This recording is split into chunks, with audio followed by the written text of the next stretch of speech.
The time has finally come. I say finally, this book has only been out like a month now, but I feel like I am the last person to read this. This is Emily Henry's newest novel, Happy Place, and this is actually the UK cover. I ordered this from Blackwell's. I do have the US copy as well, but I actually wrapped it up. If you guys saw my last vlog, I wrapped up a whole bunch of books on my TBR, and I was just kind of like randomly choosing them to read throughout the vlogs. Well, I wrapped up Happy Place, but now, you know what, I want to read it right now. I didn't really think this through. Today's video is just going to be me reading this book and telling you all about it, and I'm very excited. Emily Henry is one of my favorite authors and like just favorite people on the planet. She's so funny, so witty. I want to be her best friend. Beach Read is my all-time favorite book by her, and I think that this is going to give similar vibes. So the whole little tagline here is 2 X's, 1 pact. Could this holiday change everything?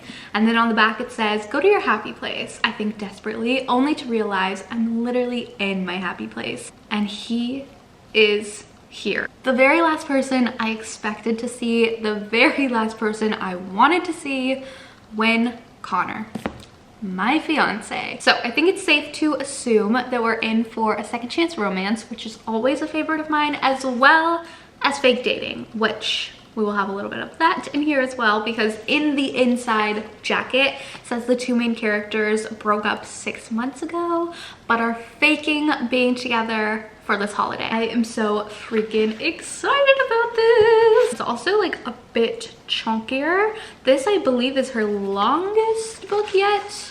Don't quote me on that. 385 pages, so just a little bit under 400. Solid, healthy size. And I'm gonna try to annotate today as well. But before I dive into this one, I'm actually going to go pick up boba, not my dog, the actual drink, because I have been craving it so badly. So I'm going to do that first.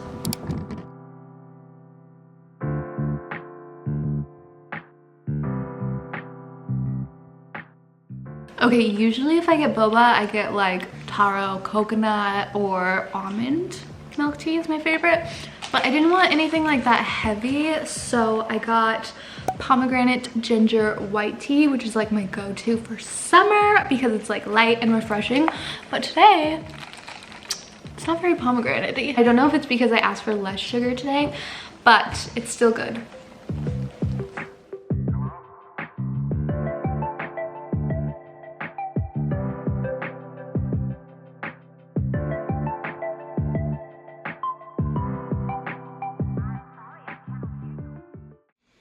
Okay, 2 chapters in, and although I will still enjoy this story, I just don't understand why anyone would wait 6 months to tell their closest friends that they're not together anymore. Especially if they're part of like this big friend group, and like, yes, there's distance, yes, they live in different states or cities or whatever, but I feel like the very first thing that I would do is tell my best friend.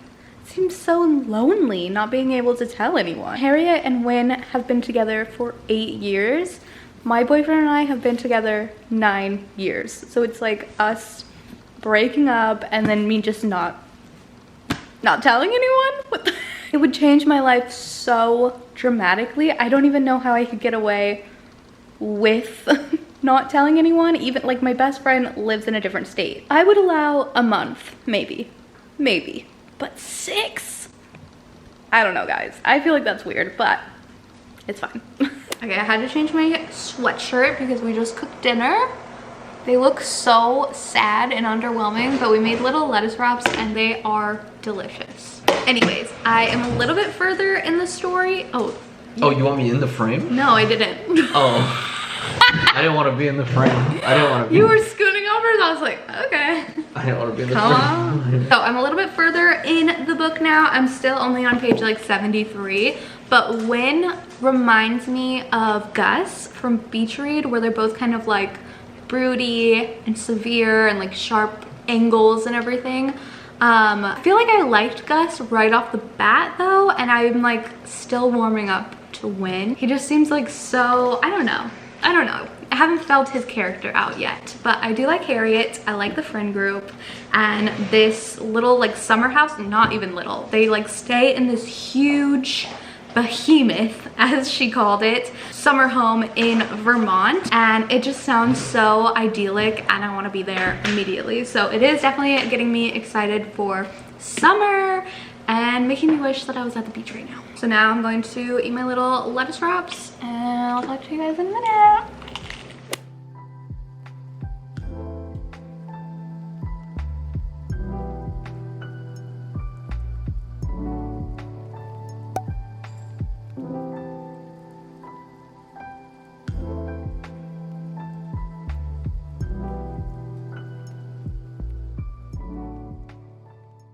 So every other chapter in this book is real life, like present day, what's going on in the story, and then Harriet's happy place, and it's like a different spot each time, which at the beginning made it very confusing. I think I said that they were in Vermont, but one of the happy places was Vermont. That's where they like all met and like went to school. Right now they're actually in Maine. I don't know, the whole thing is making me want a lobster roll real bad. Anyways, like this is where I'm at right now, and her happy place is Montana. And in each happy place chapter, it's telling the story of how the group of friends met and also how Harriet and Win got together. And their story is very cute. They started off as like friends, not necessarily like friends. They were just kind of part of the same friend group, so they didn't really know much about each other, but I'm still going to categorize this as friends to lovers. Anyway, all throughout this book, it is kind of talking about how they broke up, and it was very like quick and sterile, and it seems really out of character, so I don't know exactly what happened to lead to that point.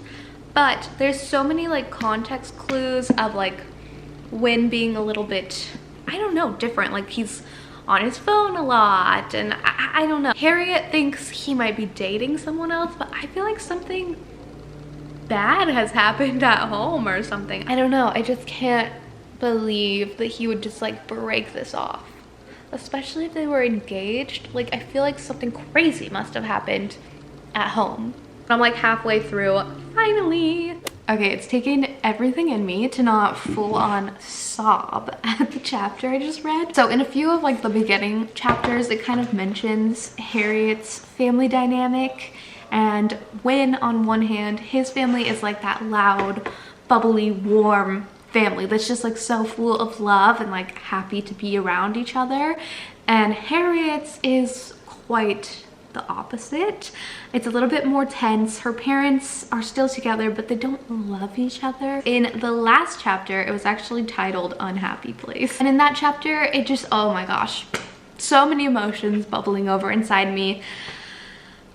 Win meets Harriet's family for the first time, and she kind of opens up about this fear of like being stuck in a relationship where you don't love each other and you're just making each other unhappy. And she's like, promise me we'll never be like that. What really hurt me is just the family dynamic is so strange. I didn't grow up in like a touchy-feely sort of home, but I always knew that my family loved me and that there was love here. I don't know, there was like this one line where Harriet's like, if I just, you know, got straight A's, or if I was good, then I would be good enough for them and I would make them happy. Something along those lines just hit me right in the feels. Chapter ends with the line, years later when it's late and I can't sleep for the phantom ache in my chest, I pull this memory out and turn it over. I think I did the right thing. We let each other go. That too is a kind of comfort. Girl, my heart is breaking. Also, I would like to formally admit that I have come around to Win and I love him. I'm just confused by his actions. 100 pages to go. Let's do it.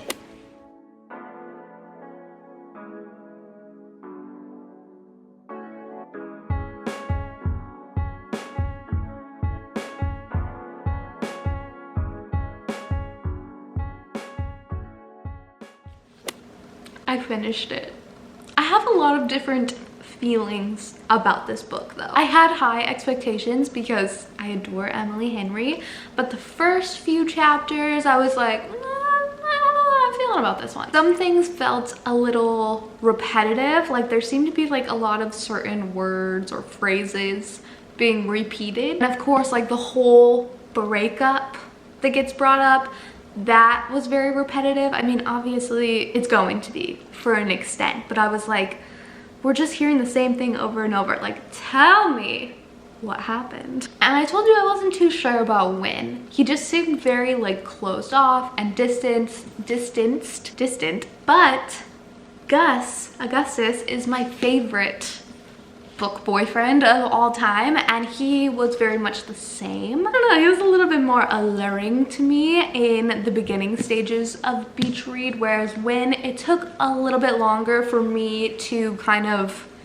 get it, I guess, and kind of fall for him myself. But what I really loved about this book was all of the different layers, and like as I get older, I feel like I am really relating to these books that are talking about, you know, kind of growing up and growing apart from your friends and entering all of these different life stages, like, you know, getting married, moving on to the next step sort of thing. And so there was a lot of pieces of this book that I really relate to, and I loved all of like, I love this tight-knit friend group. I loved like the female friendship in this book. It was so strong and powerful. And also the whole can't pick your family sort of vibes, but you can pick your friends, and those friends are kind of like found family almost. Like family means different things for different people, I guess is what I'm trying to get at. There's also a lot of character development for Harriet, and she discovers what she wants and who she is and what truly makes her happy. So all in all, this was a really good read. I love the romance aspect of it. It did not pan out the way that I was expecting, not 100% anyways, and I enjoyed that a lot. I like to be a little bit caught off guard. And this one is a tearjerker. I don't know if I'm just emotional this week, if you know what I'm saying, but my eyes watering. Overall, I would give this one 4 stars. It's still like the classic Emily Henry romance. The spicy scenes are satisfying and beautiful and not cringy to read. There's depth to this book, you know what I mean? So it's not all just like love and lust and la la la la. It was a really good read, and definitely a good summer read. It's very picturesque. It's seriously like, it gets you in the perfect mood for summer. So if you're looking for a beach read. Also, if you guys have read this book yet, please, I am dying to know what you guys thought about this book and how it compares to other Emily Henry books to you. So let me know in the comments down below, and I will see you guys again soon. Bye!